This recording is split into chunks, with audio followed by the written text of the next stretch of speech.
This video goes over question 2 of the rational functions homework. For the given rational function, find the intercepts for the graph, determine the domain, find any vertical or horizontal asymptotes of the graph.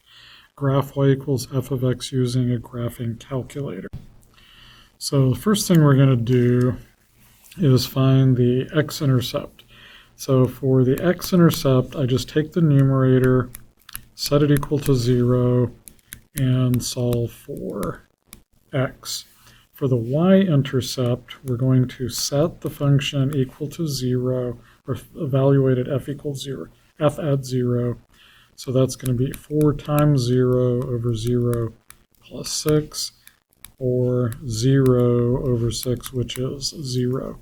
So both of our intercepts are going to be 0. So x-intercept is 0. Check answer, fantastic. Y-intercept is 0. Well done. So then we get this weird continue button. Determine the domain of f of x. Select the correct choice below, and if necessary, fill in the answer box. Okay, so the one illegal thing in all of math is we must not ever divide by 0. So we're going to say x plus 6 must not ever equal 0, so x must not equal negative 6. So we'll put that in. We can be any real number except for negative 6. Excellent. What are the vertical asymptotes? So that is x equals negative 6. Well done. What is the horizontal asymptote?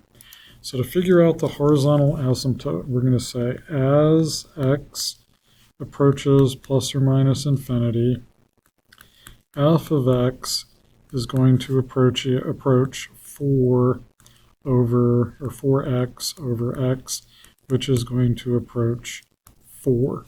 So our horizontal asymptote is going to be y equals 4. Put that in.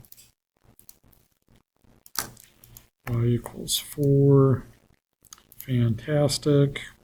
Continue yet again. And we can figure this out. Our vertical asymptote is going to be left of the y-axis, but the horizontal asymptote needs to be above the x-axis. So we want left of the y, above the x, so it's got to be this one. And they did say to graph in a graphing calculator, so we'll do that. I'm going to add a graphing page, do a fraction, so 6x over, or actually 4x, fraction 4x over x plus 6. And we don't have quite enough room, so I usually don't zoom out, but in this case I am going to zoom out.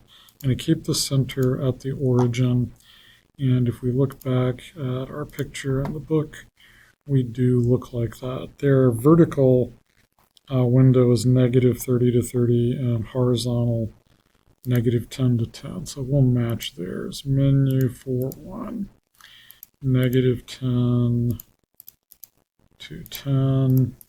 I'll put tick marks every one. Then negative 30 to 30. We'll put tick marks every 3. So we do look a lot like theirs. And we could go we could do relation graphs and put in our vertical and horizontal asymptotes. And that concludes this video.